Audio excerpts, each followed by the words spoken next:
Greetings for the day, dear students. Today I'll discuss components of nucleic acids. आज मैं nucleic अम्लों के अवयवों के बारे में जानकारी दूंगी.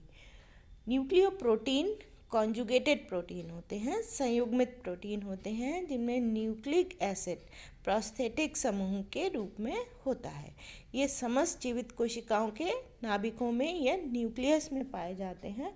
न्यूक्लिक एसिड्स का जीवन में बहुत ज़्यादा महत्व है क्योंकि जो हमारी सेल्स होती हैं उसमें पाए जाने वाले जो क्रोमोसोम्स होते हैं उसमें अनुवांशिक कोड जेनेटिक कोड धारण करने वाले जीन्स होते हैं वे न्यूक्लिक एसिड से ही बने हुए होते हैं. दूसरे शब्दों में हम यह कह सकते हैं कि एक मनुष्य को, पशु को व पक्षी को ही जन्म देता है. इसके लिए जो रेस्पॉन्सिबल न्यूक्लिक एसिड जो होते हैं वो न्यूक्लिक एसिड होते हैं. किस कोशिका में किस प्रकार के प्रोटीन्स का सिंथेसिस हो, संश्लेषण हो, यह भी इन्हीं न्यूक्लिक एसिड द्वारा ही निर्धारित होता है. प्रोटीन्स की ही तरह न्यूक्लिक एसिड भी बहुत लंबी श्रृंखला चेन वाले पॉलीमर्स होते हैं, बहुलक होते हैं.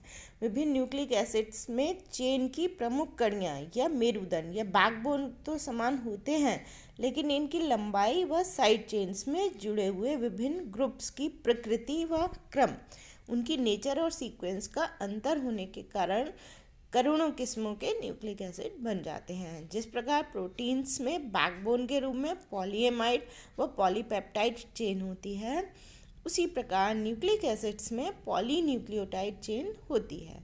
ये एक ऐसी पॉलीएस्टर श्रृंखला के रूप में होते हैं जिनका एसिड पार्ट जो है वो फॉस्फोरिक एसिड होता है, जबकि अल्कोहल पार्ट जो है वो शुगर के मॉलिक्यूल्स होते हैं.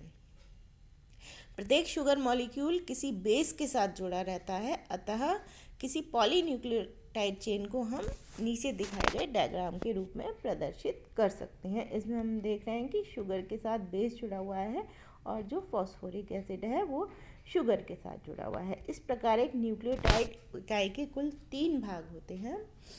क्षार या बेस, इसमें नाइट्रोजन युक्त हेट्रोसाइक्लिक बेस होते हैं. न्यूक्लियोटाइड में 2 प्रकार के बेसेस होते हैं, प्यूरिन्स एंड पिरिमिडिन्स. न्यूक्लियोटाइड्स में 2 प्यूरिन एडेनिन और गुआनिन तथा 3 पिरिमिडिन थायमिन, साइटोसिन व यूरासिल बेसेस पाए जाते हैं. इनमें से क्षार यूरासिल केवल आरएनए न्यूक्लियोटाइड में पाया जाता है, जबकि क्षार थायमिन केवल डीएनए न्यूक्लियोटाइड्स में पाया जाता है. इनकी जो संरचना है वो हम इन डायग्राम्स में देख सकते हैं. नीचे दिए गए डायग्राम में न्यूक्लियोटाइड्स के प्यूरिन बेसेस बताए हैं और यहाँ पर हमने पिरिमिडिन बेसेस देख सकते हैं जिनमें से थायमिन केवल डीएनए में मिलता है और यूरासिल केवल आरएनए में पाया जाता है. इसके अतिरिक्त साइटोसिन के 2 डेरिवेटिव्स, 2 व्युत्पन्न 5 मिथाइल साइटोसिन व 5 हाइड्रोक्सी मिथाइल साइटोसिन भी काफ़ी एबंडेंस में या बहुतायत में पाए जाते हैं, जिनकी संरचना हम नीचे देख रहे हैं.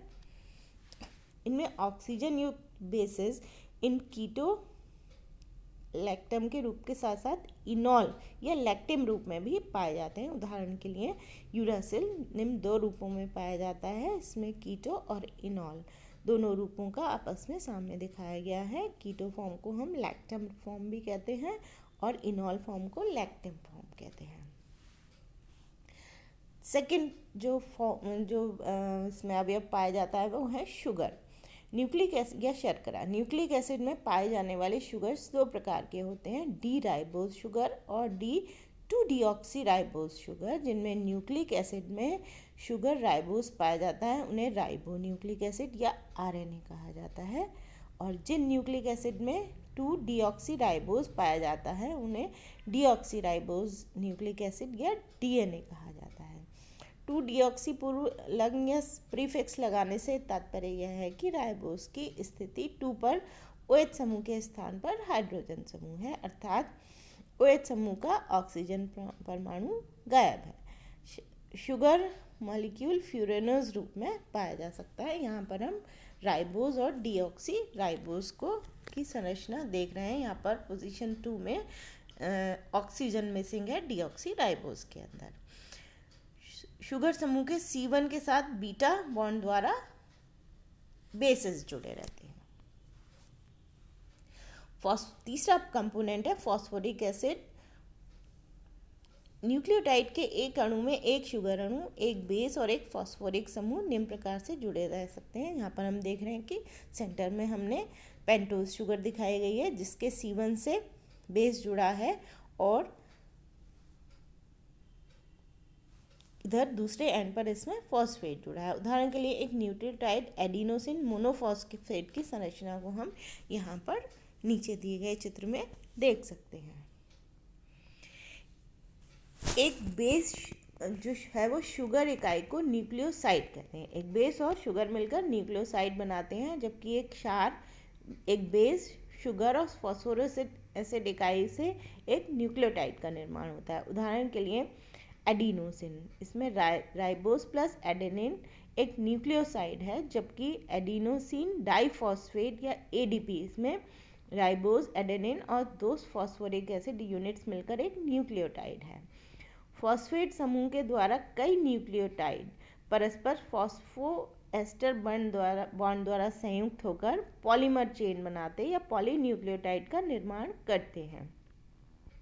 इस चेन में प्रत्येक शुगर मॉलिक्यूल C3 व C5 कार्बन परमाणुओं द्वारा फॉस्फेट एस्टर बॉन्ड बनाते हैं, अतः चेन के एक सिरे पर फॉस्फेट C3 से जुड़ा रहता है, जबकि दूसरे सिरे पर C5 से। एक न्यूक्लियोटाइड चेन को हम नीचे दिए गए डायग्राम में देख सकते हैं। एक सिंपल रूप में DNA व RNA की न्यूक्लियोटाइड चेन को हम इस प्रकार से दर्शा सकते हैं। लेफ्ट हैंड साइड में हम DNA देख रहे हैं और राइट हैंड साइड में हम RNA की चेन देख रहे हैं। पॉलीन्यूक्लियोटाइड की ऐसी 2 चेन्स आपस में सर्पिलाकार कुंडली के स्पाइरल कॉइल के आकार में लिपटकर DNA का मॉलिक्यूल बनाती हैं। इन दोनों श्रृंखलाओं के जो बेस समूह हैं परस्पर हाइड्रोजन बॉन्ड द्वारा आकर्षित रहते हैं और इस प्रकार एक स्थायी डबल हेलिकल संरचना बन जाती है। फॉस्फेट एस्टर बॉन्ड द्वारा जुड़े हुए शुगर मॉलिक्यूल्स जो चेन है उसका बैकबोन या मेरुदंड बनाते हैं, जिससे 4 अणु शाखाओं के रूप में जुड़े रहते हैं। 2 चेन्स के जो बेसेस इस क्रम में होते हैं कि एक चेन का एडेनिन बेस जो है वो दूसरी चेन के थायमिन बेस के सामने हो और गुआनिन बेस जो है वो साइटोसिन के साथ युग्मित हो। एडेनिन व थायमिन के मध्य 2 हाइड्रोजन बॉन्ड बनते हैं, जबकि गुआनिन व साइटोसिन के बीच में 3 हाइड्रोजन बॉन्ड बनते हैं। इस प्रकार इन कॉम्बिनेशन के साथ जो श्रृंखलाएं परस्पर कॉइल्ड होती हैं वे परमानेंट होती हैं, स्थायी होती हैं, जबकि अन्य व्यवस्थाएं स्थायी नहीं होती।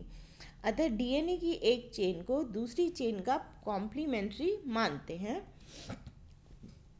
और एक चेन का क्रम ज्ञात होने पर दूसरी चेन का क्रम स्वतः ही ज्ञात हो जाता है। इस प्रकार DNA की युग्मित संरचना देने पर 1962 में वॉटसन, क्रिक और विल्किंस को नोबेल प्राइज दिया गया था। DNA के दोनों 4 युग्मों को हम निम्न डायग्राम में देख सकते हैं। यहाँ पर हम AT और CG परस्पर संयुक्त हैं, ये देख रहे हैं। इसमें चेन A और चेन B को प्रदर्शित किया गया है। इसमें हम देख सकते हैं कि DNA मॉलिक्यूल की 2 चेन्स के जो बेस थायमिन और एडेनिन के बीच में 2 हाइड्रोजन बॉन्ड बने हुए हैं। इसी प्रकार से DNA अणु की 2 चेन्स के साइटोसिन और ग्वानिन के मध्य 3 हाइड्रोजन बॉन्ड्स का बनना हम यहाँ पर देख सकते हैं, अर्थात C और G के बीच में 3 हाइड्रोजन बॉन्ड्स डॉटेड लाइंस के द्वारा प्रदर्शित किए गए हैं इस चित्र में। एक सामान्य DNA अणु का डबल हेलिक्स संरचना को हम इस तरह से एक सर्पिला या कॉइल्ड चित्र की भांति प्रदर्शित कर सकते हैं, जिनमें दोनों श्रृंखलाएं परस्पर किसके द्वारा जुड़ी हुई हैं, हाइड्रोजन बॉन्ड्स के द्वारा। RNA की संरचना डबल हेलिक्स नहीं होती, उसमें पॉलीन्यूक्लियोटाइड्स अलग तरीके से होते हैं। Thank you, have a nice day.